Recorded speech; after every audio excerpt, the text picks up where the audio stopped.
ঢেঁড়স চাষ করে স্বাবলম্বী কুষ্টিয়ার মিরপুর উপজেলার অনেক কৃষক। ঢেঁড়স চাষ করে স্বাবলম্বী হয়েছে এমন একজন কৃষকের নাম আবেদুল ইসলাম আবেদ। আবেদ এই উপজেলার সদরপুর ইউনিয়নের গোয়াবাড়িয়া গ্রামের একজন কৃষক। বিস্তারিত দেখুন মঞ্জুরুল ইসলামের প্রতিবেদনে। তিনি ৩৩ শতক জমিতে ঢেঁড়সের চাষ করে সকলকে তাক লাগিয়ে দিয়েছেন। তার ফলন এবং আয় দেখে আরও অনেকে ঢেঁড়স চাষে উদ্বুদ্ধ হচ্ছে। বৃহস্পতিবার সরেজমিনে গিয়ে দেখা যায় মাঠে সবজির ক্ষেতে কৃষকরা কাজ করছেন। এই এলাকার অনেক কৃষক ঢেঁড়স চাষে আগ্রহী হয়ে উঠেছেন। কৃষকরা মাঠ থেকে পাইকারি দরে ঢেঁড়স বিক্রি করতে পারেন। এতে রয়েছে প্রচুর পরিমাণে প্রোটিন, ক্যালসিয়াম, ম্যাগনেসিয়াম, ফসফরাস এবং ভিটামিন এ, বি এবং সি। আয়োডিনের অভাবে সৃষ্ট গলকণ্ড, মস্তিষ্ক এবং হৃৎপিণ্ডের দুর্বলতা প্রতিরোধে ঢেঁড়স খুবই উপকারী একটি সবজি।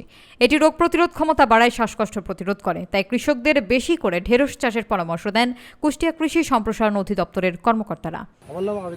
এই তামাক চাষের চাইতে ভেন্ডির ক্ষেতটা হচ্ছে আমাদের একটু সুবিধা হয়, সুবিধা হয়, ফলন বেশি আসে, ক্যাশ বেশি আসে। আমার আছে 15 শতক, ফলনটা ভালো।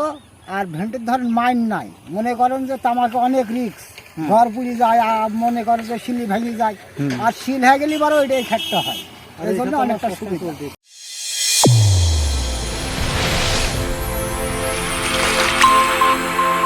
চ্যানেল A1 হৃদয় রেসপন্স।